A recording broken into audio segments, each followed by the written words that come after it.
नमस्कार, मैं हूँ आपका दोस्त विजय विद्रोही। आप मुझसे जुड़ चुके हैं, इसके लिए आप सबका तहे दिल से शुक्रिया और अगले 8-10 मिनट में आपसे जुड़े रहने की कोशिश करूँगा।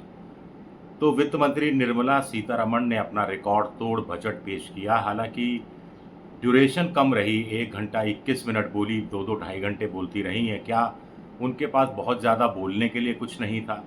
पहला सवाल। दूसरा सवाल, क्या ये एक आर्थिक बजट है या ये एक राजनीतिक बजट है? तीसरा सवाल, क्या ये नीतीश कुमार और चंद्रबाबू नायडू को खुश करने के लिए लाया गया बजट है? चौथा सवाल, क्या ये राहुल गांधी के कांग्रेस के घोषणा पत्र की नकल करता हुआ बजट है? पांचवा सवाल, क्या बीजेपी सरकार, मोदी सरकार अपने शासन के 10वें 11वें साल में ये बात समझ गई है कि राहुल गांधी जो कह रहे हैं कि महंगाई एक बड़ा चिंता का विषय है, बेरोज़गारी चिंता का विषय है, आर्थिक विषमता चिंता का विषय है, तो इनको क्या एड्रेस करने की कोशिश इस बजट के माध्यम से की गई है? कुल मिलाकर क्या इस बजट पर राहुल गांधी की छाप है?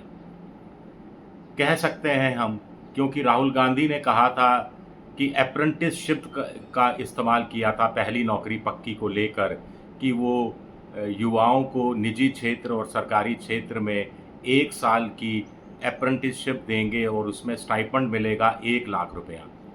इस सरकार ने अप्रेंटिस को हटाकर इंटर्नशिप कर दिया है। 1 साल की इंटर्नशिप होगी और 5,000 रुपया महीना और 6,000 1 साल, यानी 60 और 6 66,000 रुपया मिलेंगे। राहुल गांधी 1 लाख रुपये यानी 8,500 रुपया हर महीने देने की बात कर रहे थे। राहुल गांधी जो पैसे की बात कर रहे थे वो केंद्र सरकार भोगती, उसका खर्चा केंद्र सरकार उठाती। यहाँ कंपनियों से ही कह दिया गया है कि आप चाहें तो अपने सीएसआर जो सोशल रिस्पॉन्सिबिलिटी फंड होता है, उसके में से 10 से 15% खर्च कर सकते हैं। तो ये किस तरह की सीएसआर है, या सरकार अपनी ज़िम्मेदारी से भाग रही है? ये एक सवाल उठता है। दूसरा, कृषि के क्षेत्र में जो पैसा रखा गया है करीब 1.5 लाख करोड़ रुपया, राहुल गांधी इसकी बड़ी बात करते रहे हैं, तो क्या उसका असर है, हम कह सकते हैं। तीसरा, इसमें एफडीआई का कोई ज़िक्र नहीं किया गया है, फॉरेन डायरेक्ट इन्वेस्टमेंट का। चौथा, पीएसयू को लेकर अपोजिशन के नेता राहुल गांधी, तमाम दूसरे नेता ये कहते रहे हैं कि सरकार पब्लिक सेक्टर यूनिट यानी बीपीसीएल है, एलआईसी है और भी इंडियन ऑयल है, ऐसी बहुत सारी जो पीएसयू की कंपनियां हैं उनको बेच देना चाहती है ताकि आरक्षण खत्म हो। जब ये कंपनियां बिक जाएंगी तो नौकरियां अपने आप खत्म हो जाएंगी, नौकरियां खत्म हो जाएंगी तो फिर आरक्षण का मतलब क्या रह जाएगा।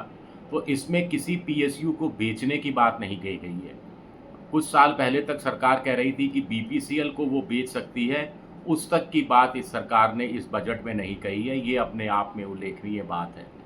तो देर आए दुरुस्त आया, अगर किसी के घोषणा पत्र में कुछ अच्छी चीज़ लगती है तो उसको आजमा लेने में क्या फ़र्क पड़ता है। हालांकि वो बात अलग है कि जब चुनाव चल रहे थे तब राहुल गांधी के कांग्रेस के घोषणा पत्र को प्रधानमंत्री मोदी मुस्लिम लीग से प्रभावित घोषणा पत्र बता रहे थे। कुल मिलाकर बिहार को स्पेशल राज्य का दर्जा नहीं दिया गया है, आंध्र प्रदेश को स्पेशल राज्य का दर्जा नहीं दिया गया है। ये दोनों के लिए एक झटका हो सकता है। लेकिन क्या आर्थिक पैकेज, विशेष वित्तीय सहायता दी गई है? वो भी मोटे तौर पर दोनों को, नेताओं को, चंद्रबाबू नायडू और नीतीश कुमार को ही आकलन करना है। नीतीश कुमार को कुल मिलाकर करीब 55-57 हज़ार करोड़ की राहत दी गई है। वो अलग अलग है कि मेडिकल कॉलेज खुल जाएंगे, स्पोर्ट्स कॉम्प्लेक्स खुल जाएंगे और कोसी बांध की जो समस्या है वो हल कर दी जाएगी। पहले चल रही योजनाएं हैं, नई योजनाएं स्टार्ट की जाएंगी। करीब 11,000 15,000 करोड़ रुपया उसमें खर्च किया जाएगा। और फिर कुछ जो गया है, बोध गया है, राजगीर है, नालंदा है, वहाँ पर टूरिस्ट सेंटर बनाए जाएंगे, धार्मिक सेंटर बनाए जाएंगे। काशी कॉरिडोर की तर्ज पर उस जगह कॉरिडोर बनाया जाएगा। ये बातें कही गई हैं। सड़क का लिए पैसा ज़्यादा दिया जाएगा, तमाम बातें की गई हैं। लेकिन कुल मिलाकर 20,000 करोड़ रुपए की 4 राष्ट्रीय राजमार्ग की बात या स्टेट राजमार्ग की कल्पना की गई है, जिसके अंदर पटना, पूर्णिया, बक्सर, बादलपुर, दरभंगा, बोध गया, वैशाली, बक्सर पर रेल पुल, दूसरा रेल पुल गंगा नदी पर, ये तमाम बातें की गई हैं। आंध्र प्रदेश के लिए कहा गया है कि अमरावती राजधानी जो बनाई जा रही है उसके लिए सरकार जो वित्तीय संस्थाएं हैं उनके माध्यम से पैसा जुगाड़ने की कोशिश करेगी। 15,000 करोड़ रुपया रखा गया है। आपको ध्यान होगा कि चंद्रबाबू नायडू का दिल्ली आना हुआ था, तब उन्होंने हरदीप पुरी पेट्रोलियम मंत्री से मिले थे और उसके बाद बाकायदा उन्होंने ट्वीट कर दिया था कि बीपीसीएल की तेल रिफाइनरी आंध्र प्रदेश में लगाई जाएगी। 4 ज़िलों में इसके लिए ज़मीन तलाशी जा रही है, इसका ऐलान भी कर दिया था। लेकिन जितना भाषण मैंने सुना वित्त मंत्री निर्मला सीतारमण का, उसमें इस बात का कोई जिक्र नहीं है, बीपीसीएल ऑयल रिफाइनरी का कोई जिक्र तक नहीं है। वो भूल गई हो, आगे कुछ और अलग से जिक्र हो या बाद में घोषणा हो तो कह नहीं सकते, लेकिन फ़िलहाल कोई जिक्र नहीं किया गया है। 60-70 हज़ार करोड़ की ये परियोजना होनी थी। पोलुवरम जो बांध है उसके को बहुत ज़रूरी बताया गया है इरिगेशन के लिए, लेकिन पैसा नहीं रखा गया है। कहा गया है कि इसके लिए पैसे की व्यवस्था की जाएगी। राष्ट्रीय परियोजना है, इसमें केंद्र चाहे तो 100% पैसा अपनी जेब से दे सकता है। 12,000 करोड़ पहले चरण के रूप में चंद्रबाबू नायडू मांग रहे थे। उन्हें लग रहा था कि 10,000 करोड़ की घोषणा तो बजट सत्र में हो ही जाएगी बजट में, लेकिन ऐसी कोई निश्चित आमदनी की घोषणा नहीं हुई है। बाकी वहाँ पर कहा गया है कि पावर सेक्टर में काम किया जाएगा, रेल के सेक्टर में रेल लाइन बिछाने की दिशा में काम किया जाएगा, पानी के क्षेत्र में काम किया जाएगा, लेकिन क्या काम किया जाएगा, कहाँ कहाँ कौन सी परियोजना शुरू की जाएगी, उसमें कितना पैसा लगेगा, कितना पैसा केंद्र देगा, कितना पीपीपी मोड पर होगा, या फिर यहाँ भी मोटे तौर पर जो धन कुबेर हैं, अडानी अंबानी जैसे कॉरपोरेट जगत के लोगों से सरकार आग्रह करेगी कि कुछ पैसा वो निवेश कर दें, ये देखना अपने आप में दिलचस्प रहेगा। 6-7 ज़िले जो गरीबी की रेखा के नीचे के ज़िले हैं, गरीब हैं, बहुत पिछड़े हुए ज़िले हैं, उनके उत्थान की बात की गई है, लेकिन उसके लिए अभी पैसा नहीं रखा गया है। मोटे तौर पर धन की व्यवस्था नहीं रखी गई है।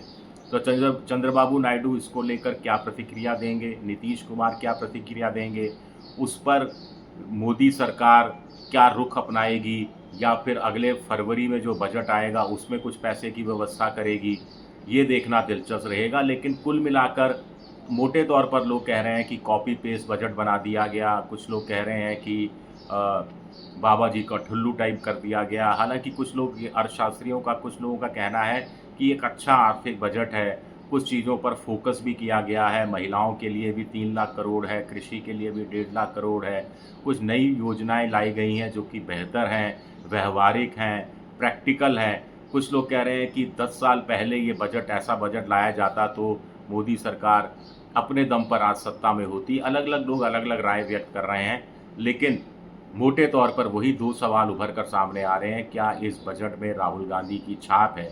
क्या पप्पू पास हो गया है?